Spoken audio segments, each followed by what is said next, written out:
Yo, yo, yo, new day, new day, Hollow Knight Nation! Um, I have... I finally picked up Soul Eater again after, like, a solid couple of weeks, if not really. God damn it, is this gonna be another... No, it's not gonna be, okay. I don't know why, my controller is, not connected properly. I don't know if it's, like... I don't know, there's something going on with the Bluetooth, but if I don't have it on Bluetooth, it's gonna start fucking up because I don't have it wired, and if I have it wired but not Bluetooth, it's also gonna be fucked up. But even when okay, no matter what I do, it's not changing. Is essentially what I have gathered. But Soul Eater, right?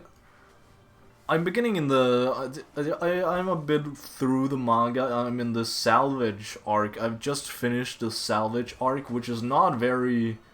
It's not a good title for explaining what the hell is going on here, right? But it's a cool ass name for an arc to have, so I accept it.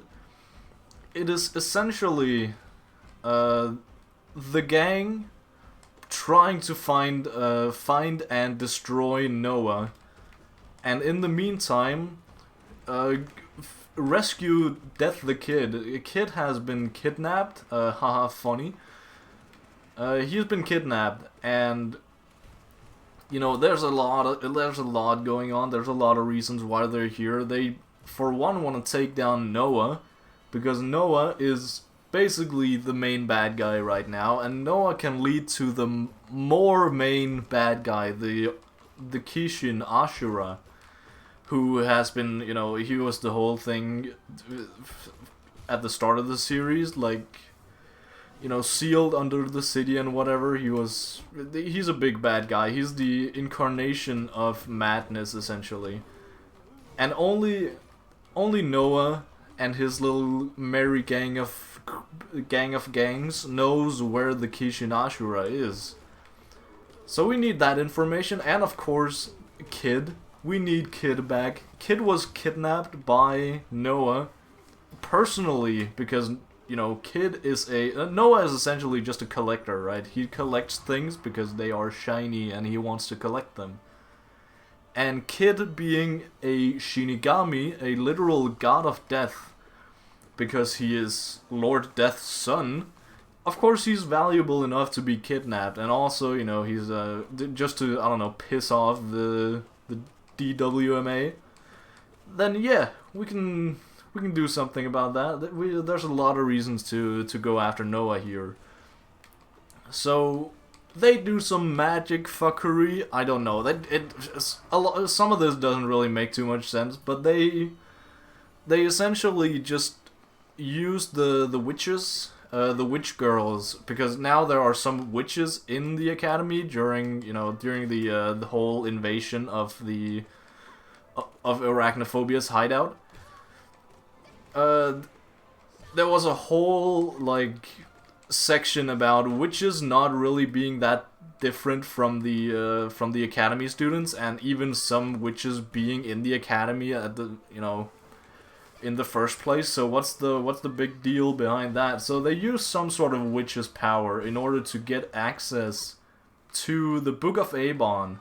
The Book of Abon being where Kid is sealed. It's basically like Mont Door's fruit from One Piece, Big Mom's crew Mont Door.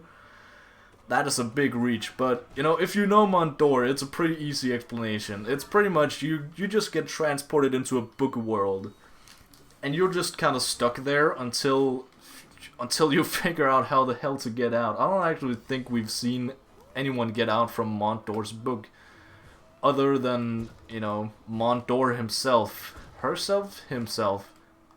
pulling someone out again.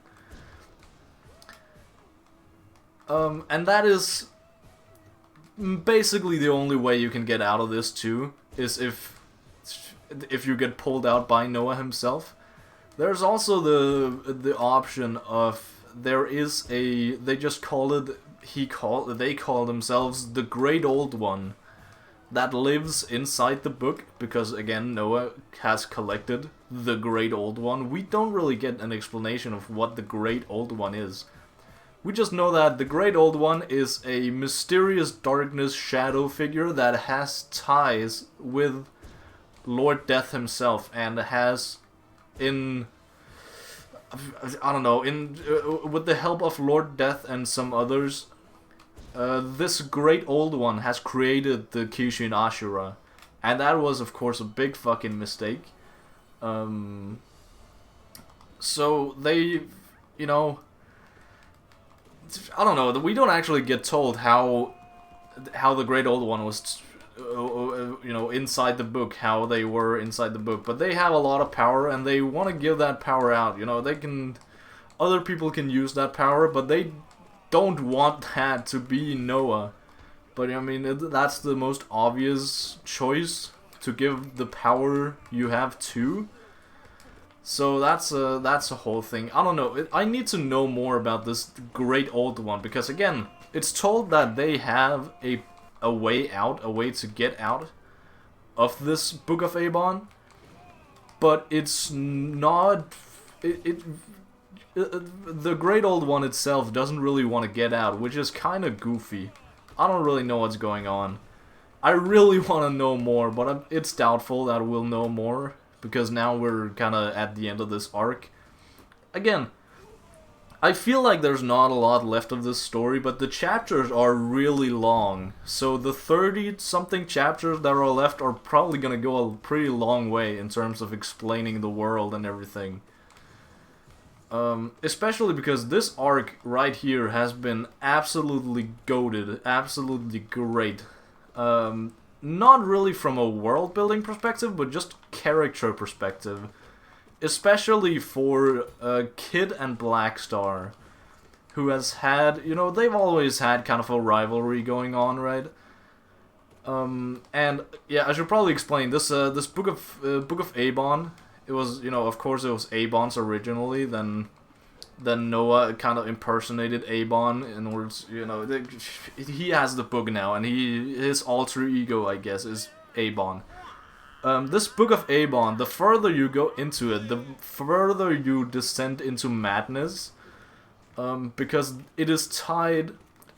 The book's chapters are tied to the 7 deadly sins.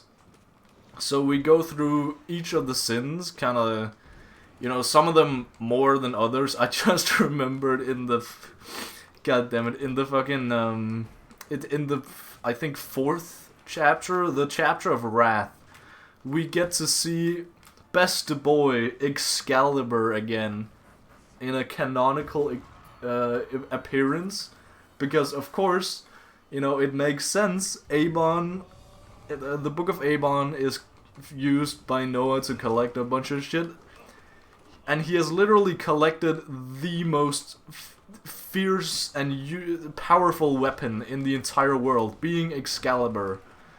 I fucking love Excalibur. He is hilarious. TLDR, Excalibur is a weapon that is the most powerful in the world, and literally has the ability to, like, cut through dimensions and shit. You know, very powerful like that, but nobody is bothered to use it because it is so, you know, basically the embodiment of Excalibur, which this guy is, because, you know, a bunch of this whole world is built up on weapons actually being people and stuff like that. So the embodiment of Excalibur is fucking tedious to deal with. He is insufferable, and nobody really wants to use him. And he is very, very displeased that he has been placed in the Sin of Wrath chapter, which I find pretty funny. You know, but of course he finds some fucking lame-ass excuse that, you know, why he's actually here, which is pretty hilarious. I don't know, I fucking love Excalibur. He's awesome, he is the GOAT. I hope he shows up again and actually becomes plot relevant, even though he probably doesn't. But who knows? I can hope. Let a man dream. A man's dreams never end.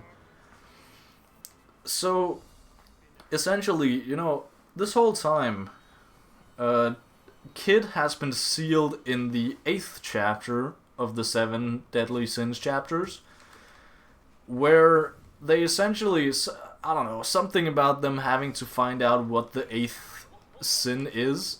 I don't know, there's a bunch of stuff like that. In the middle of this whole thing, specifically 2 of the chapters, I had to reread the whole fucking 2 chapters because the translations on the website I read were absolutely god-awful.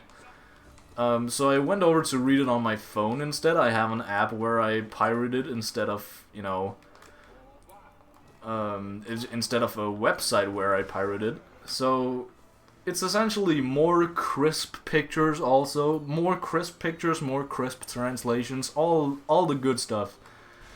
And I don't know, I thought about it before, but it's never been so clear as here, where, you know, this is probably the best bunch of chapters of literally anything that I've read in a good while.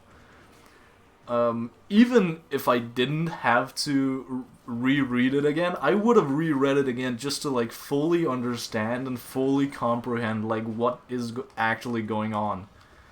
And I still cannot fully comprehend it because I cannot... Okay, so this is... It's maybe not, like, the objectively best piece of media ever out there, right? But it's just... It's personal. It hits close to home, as cringe as that sounds. So, you know, Kid's whole thing, right, is that he has fucking heavy OCD and does symmetry shit. He would like, if he had the power to, he would like the entire world to be in symmetry with one another.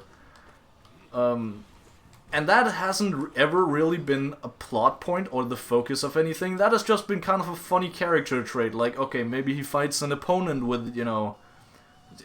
It's a clown that sometimes is symmetrical. Maybe it's two people he's fighting. Then he can only attack them both at the same time because he has 2 guns and, you know, stuff like that.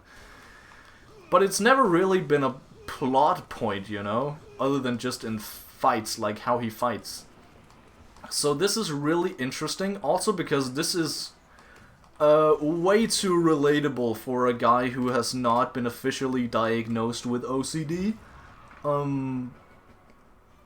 But this really just hits close because this tackles the thing of, you know, just accepting that everything cannot be as you want it to be. And that is essentially, you know, the entire reason behind these couple of chapters, which is why I love it. It tackles this exact thing.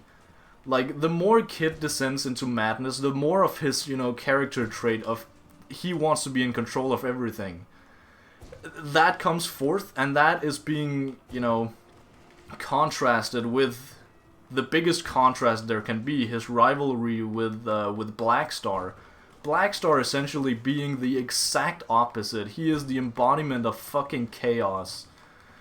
And they try to find this sort of middle ground between, you know... It's essentially Blackstar trying to pull Kid out of this madness he's in. Literal madness he's in.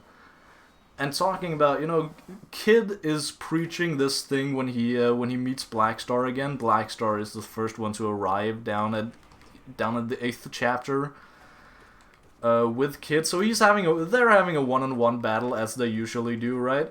And they are yapping to each other hard. They are, you know, Kid's whole thing is that he, you know, there is no perfect, like, world out there. The only thing close to perfection is nothingness, which I can perfectly fucking see. And this is why it's hitting so close to me, because this was sort of my viewpoint at some point. To some extent it still is, because at any at any time, this is gonna be convoluted because I haven't really ever explained this in words, so I don't know if this is gonna be understandable or not. But I'm gonna try. So, whenever anything happens that is not symmetrical, right? Whenever, you know, picture like a flight of stairs that is, you know, going round and round. Whenever something happens, or like, you know, I walk up those fucking flights of stairs, now we're talking about this specifically.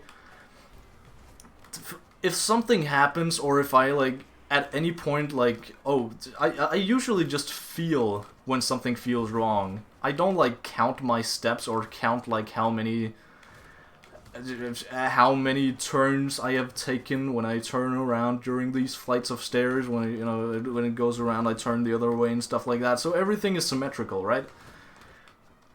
I don't really... I just go off of feeling. So at some point, that's obviously gonna fail me. And when it does, I just... The only real conclusion I can come to is that, oh, well, shit.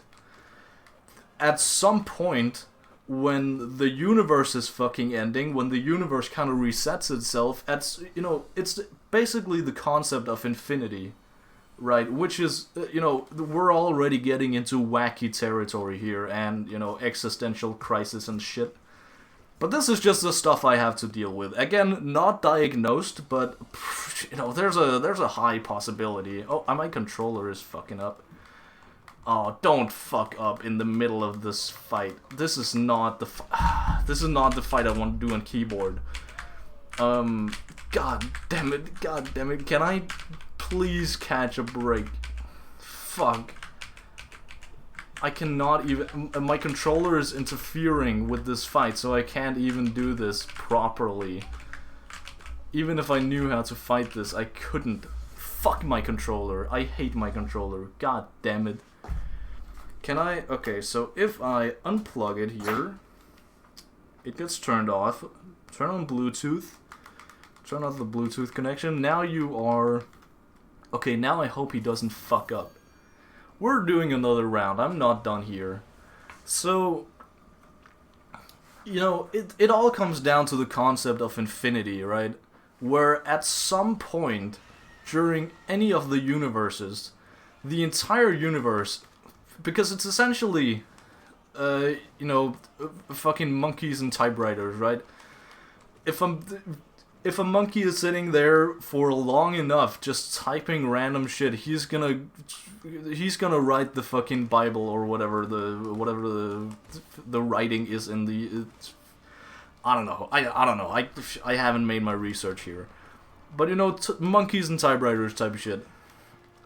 If there are infinite universes, at some point everything is gonna get quote-unquote reversed. Which, you know, this all just leads back to this sort of nothingness that Kid is talking about. The in-betweens of these universes.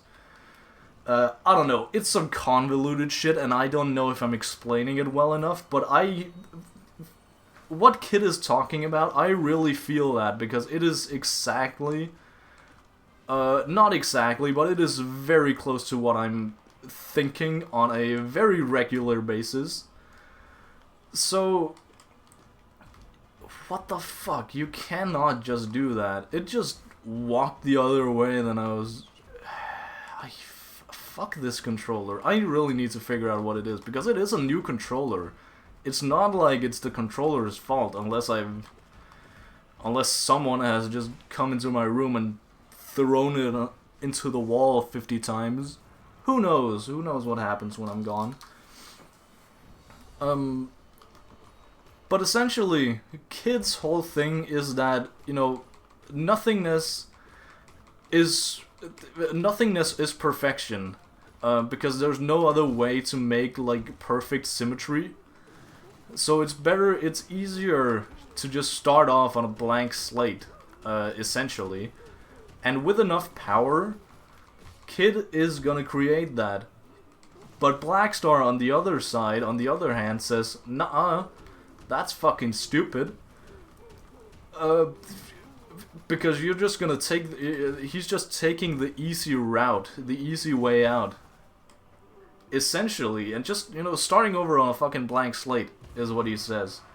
Again, this is where the translations are very goofy, and it's also, again, I think even if I didn't have this perspective of it and would, like, I need to separate my own thoughts from kids and, like, realize what's going on instead of self-inserting myself into kids' place. I still think this is very convoluted shit going on, and I forgive the, 2006 translators for not doing that well of a job. But God, did I want to, actually know what's going on. So again, I had to make some translation changes. Just change where I read it, change the translation I read. That's pretty much all. But it essentially comes down to, fuck, I don't know. What does it come down to? It comes down to just, everything physical can be symmetrical, sure. But anything else, like the soul itself, cannot be symmetrical. It cannot be symmetrical or not symmetrical. Because, again, that's the whole, that's a big part of Soul Eater in general, is, finding the difference, both the difference and similarities between the soul and the body, and the, intermingling between people's souls and whatever. So, in order to create the nothingness that Kid talks about in the physical world, he's gonna also remove the spiritual world, or whatever you call it, which is also gonna, include a lot of fucking death of both bodies and souls, which is not his job as a Shinigami. He also, there's a lot going on here in terms of Kid's character, but we see how he actually values his job as a Shinigami and his role as a Shinigami pretty highly.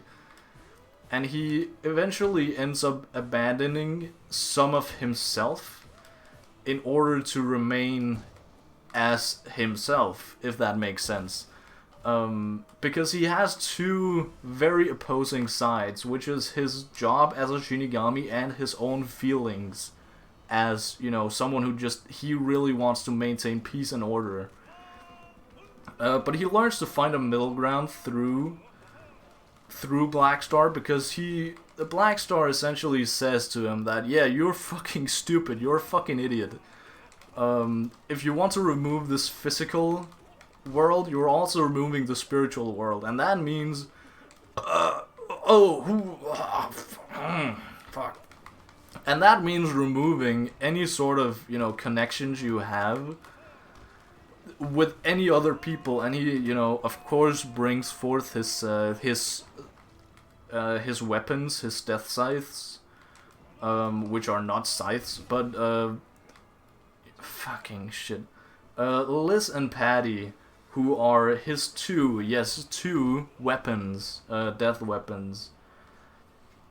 The whole connection between them. We even get like a little montage of like Kid finding them basically abandoned in the streets of New York, and just kind of adopting them. Them not really, like, Liz and Patty, they were just a couple homeless sisters, and they at the beginning at least, they were just so ready to just take advantage of Kid because he's a Shinigami. He's probably very rich and has, I don't know, they had some sort of disdain for him, in terms of just, he was born into this high position in life, and they were, of course, very much not.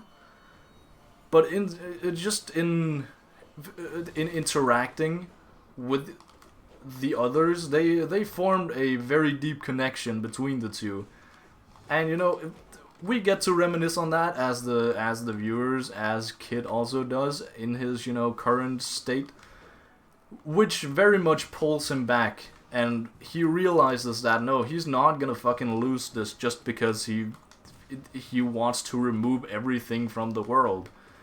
And also, you know, it's not like this is the final form of his idea of, you know, they essentially, what's going on, to just explain the overall picture of where this is taking place, is that they are getting asked by this the shadow figure. What did I call it? What's it called? The great older one or something like that. I forgot to. God damn it. They are getting asked like what is power, right? And Blackstar, as the fucking simple-minded man he is, says, power is power. I don't fucking care what it is as long as I have it. And I can trample over my enemies. So, you know, that is a very fucking simple way of looking at it, whereas Kid's is very much not. So, Kid's version of this is essentially order is power, and power is order. Because he wants to build, you know, he wants to not erase a whole fucking world, but he at least wants to, you know, fucking create a new one with the power he is going to get. So this is all convoluted shit. I need some time to think in between my little monologues here, which I'm gonna fill with these yaps. So what is, you know, what's his power? What's his Kid's power? Is essentially the Great Old One points out that Kid's version of power is very much just, you know, ruling by fear, which he is very much right in. And that, you know, that basically leaves like, okay, what are you, what's the thing, what's the catch here? And I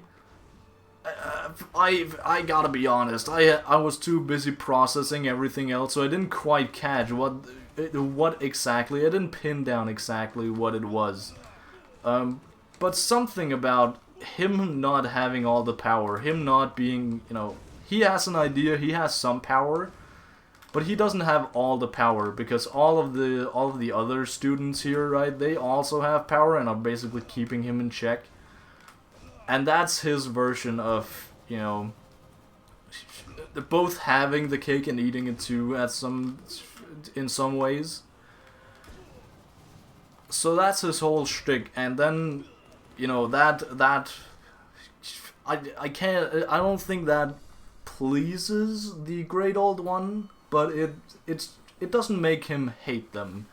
So they get a free passage out of the book, and out of the book we see where they are. They get smacked out. Actually, all of them, basically all the academy students we get to know, like, you know, of course our main characters like Blackstar and Soul and Maka and whatever, but also someone like Killick is there too. He also gets thrown out.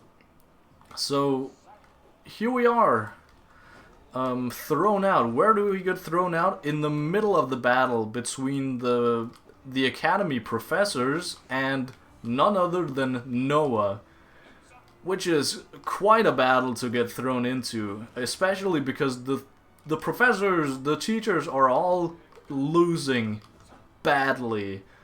They got into a scuffle that was about, I want to say 5 seconds long, but that's probably too much time.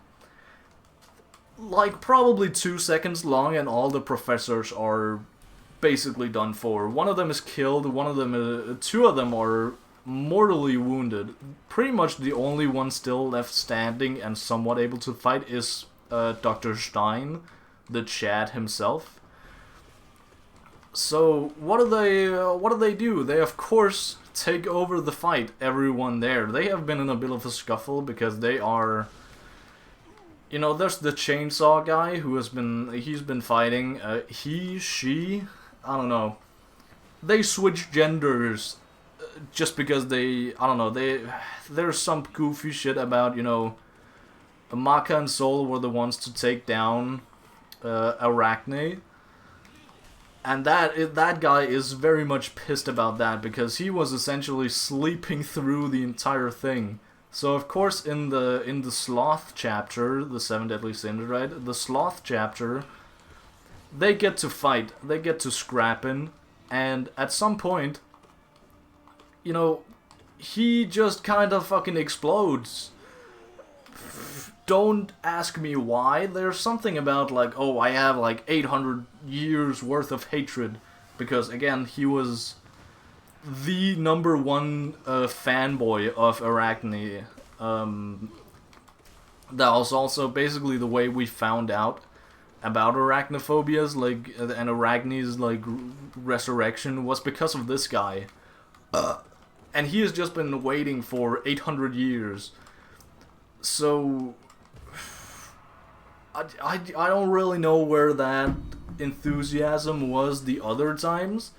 I guess Arachne wasn't dead at that point. Sure, you can say that. There's there's explanations for everything. Not that I like every explanation, but I don't know. I like this guy, so I accept that he's here and that he is fighting and that he is just getting his ass beat. And that he's at some point just explodes because his soul couldn't handle the hatred. God, I lost track of who's who. You know, his soul was beginning to burst over the amount of hatred he felt, which is kind of goofy. Like, okay, why? But why now? Why not earlier? Why? Like, did his rage continue to grow, and this was just like the final fucking straw? I don't know. I don't really know. I gotta be honest here. I don't know. But the essence of it is, he explodes, he dies, and, you know, he does some damage to Maka and Sol. So they have scrapped a bit, and they are not that ready to fight, but they're fighting Noah anyways. Noah is essentially just playing fucking Pokemon with them. He even says at some point, like, I choose you as the fucking Ash Ketchum he is. And it's said in the translation that, yeah, this is the actual translation. This is a clear reference to Pokemon. So that's pretty funny. But also, he's just kind of summoning, like, from his book of collections, his book of Avon, he's just summoning a bunch of shit. That was bad. He's just summoning a bunch of shit. And essentially, he's not really fighting himself, even though he probably could. But at some point he summons a very, very fucking powerful dragon. And in order to stop this dragon fella, Kid pulls out a very powerful move out of his ass. Seemingly out of his ass. It's, you know, of course it's because he summons a second ring of I forgot what his rings are called. Sansa? Rings of Sansa? Maybe. I'm gonna call them the Rings of Sansa. Execute me if I'm wrong. So he summons the second ring of Sansa, the 3 being the final ones, and these Sansa rings are essentially what shows, like, how much of a Shinigami you are, is, you know, the dumped down version of that. So now he has 2 of them, and that is pretty cool, if I do say so myself. Of course, this also unlocks the powers of a Shinigami, so 2 rings are pretty freaking powerful, which is why he's able to unleash such a powerful move to essentially one-shot Noah, who fucking, the first time around, in the first little battle, Noah fucking toyed with Kid. Which was pretty epic to see, and it was pretty sweet to get that revenge, right? And we get some, like, during this fight, we get to see, from my point of view, essentially, Noah is what Kid could have been if Blackstar didn't intervene. He's kind of like or he's kind of like Kid, but he's also very much a mirror of Kid, in the sense that you know, Kid wanted nothingness, and Noah wants everything. But it's kind of one and the same, right? Where Kid just wants everything in order to start over from like a clean slate and create his version of a perfect world. That he has now kind of dropped. But Noah didn't really drop that. Not that he wanted to create a perfect world. He didn't really have an end goal. Which is, I mean, I guess it's kind of fitting. But I would like him to have had an end goal. But I accept that he didn't. Because he's just a collector and he just wants to collect epic stuff, right? So his thing is that he just wants everything. He wants to collect everything, and that is basically his entire shtick. But again, I see it as kind of a mirror to Kid, as like, okay, this is what he could have been. This is what he could have become. Because in order to create nothingness, you have to have everything and have the power to, you know, attain everything. So that's a very good fucking mirror of characters right there, in terms of like Blackstar and Kid and I was about to say Abon, but Noah. We actually get some, I don't know, it's very much hinted that we're gonna go at least see Abon at some point. Wait, maybe the Great Old One, maybe, what if the Great Old One actually was Abon? It would make sense in terms of, this was the Book of Abon. And I'm pretty sure Abon also created, at least was set to create, the Kishin Ashira.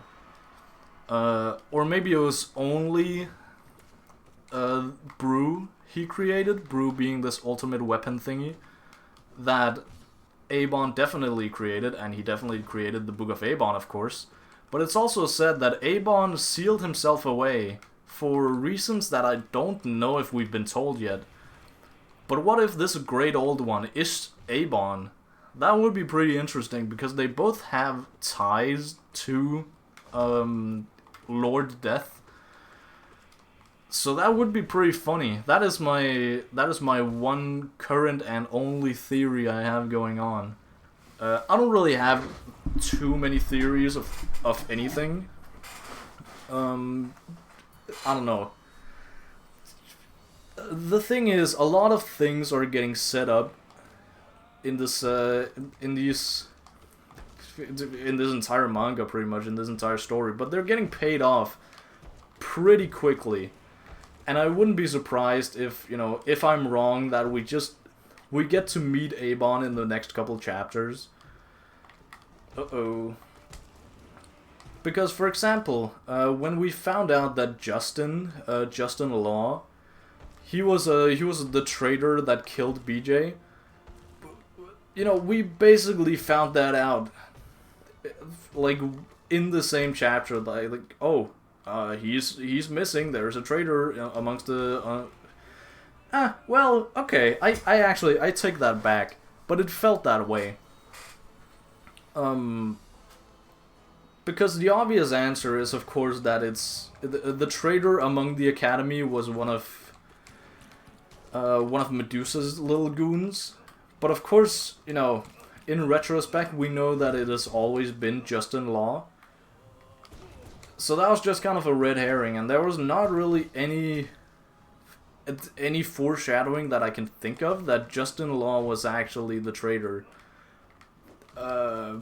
We were just kind of told that, oh yeah, he's the traitor, he's gone, he's, you know, we don't even find out, like, why or how it gets found out. We just get told that, oh, Justin Law, he's gone. We send out someone to investigate him. Oh, well, turns out he's the traitor. Like, okay, that felt a little too easy, right? But it's, you know, I accept it. I don't know, I just like Justin Law. He's pretty fucking cool. And it turns out that the reason he's joined is because of this madness. Like, he is essentially what Stein could have become if he didn't suppress his madness all the time. Justin is basically just accepting this whole madness deal shtick, because in his words, like he's already like he's a man of God, right? So in his words, he's already obsessed with madness, like madness, God, madness. He sees himself as a madman.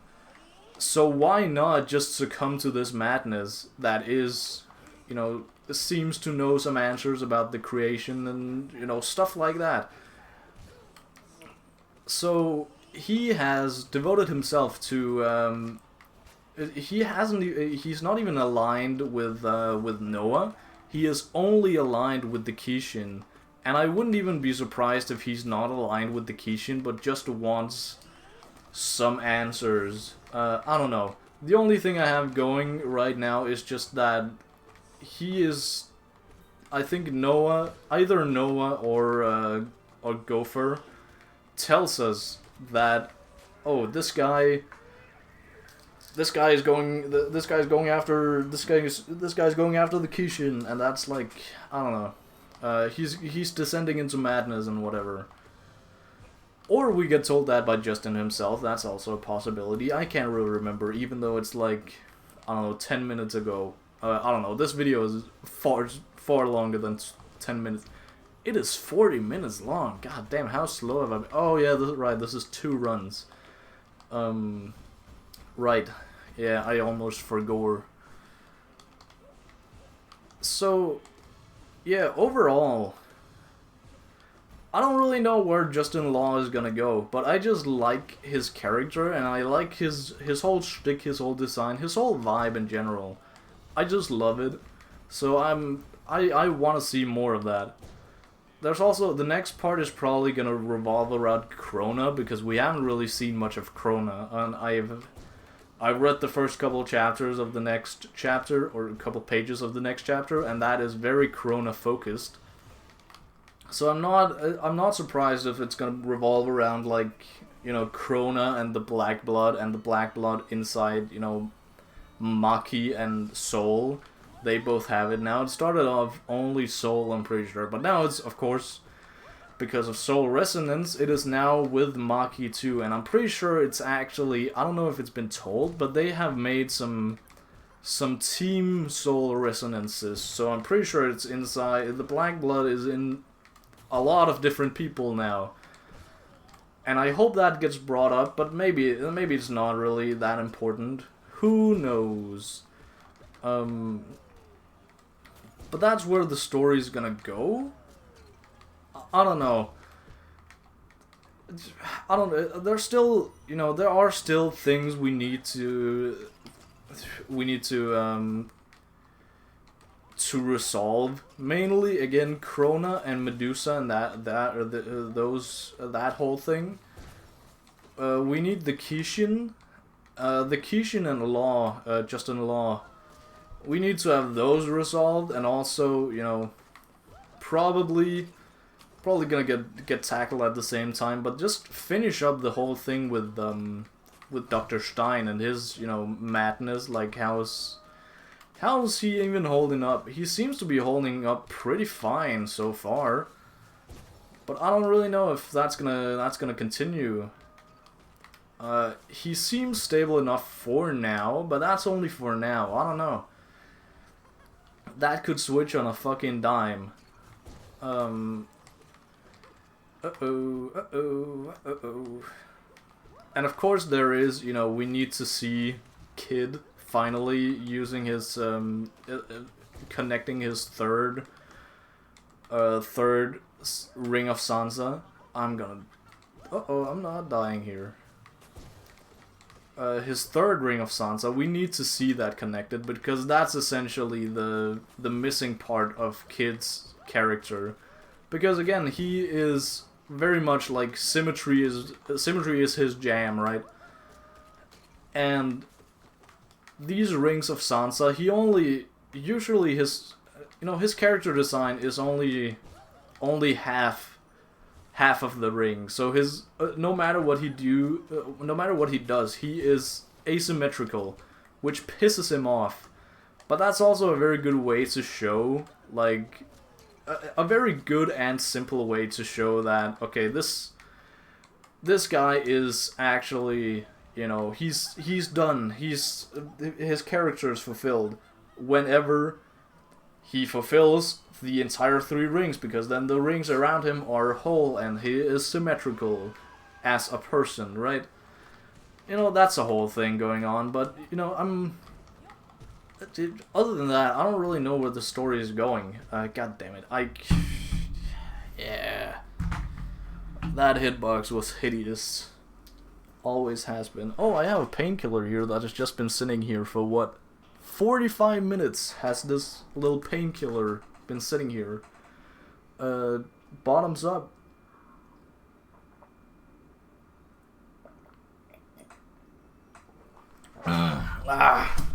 Yummies. Alright, well, I'm gonna head into the Discord call going on. Later, fellas.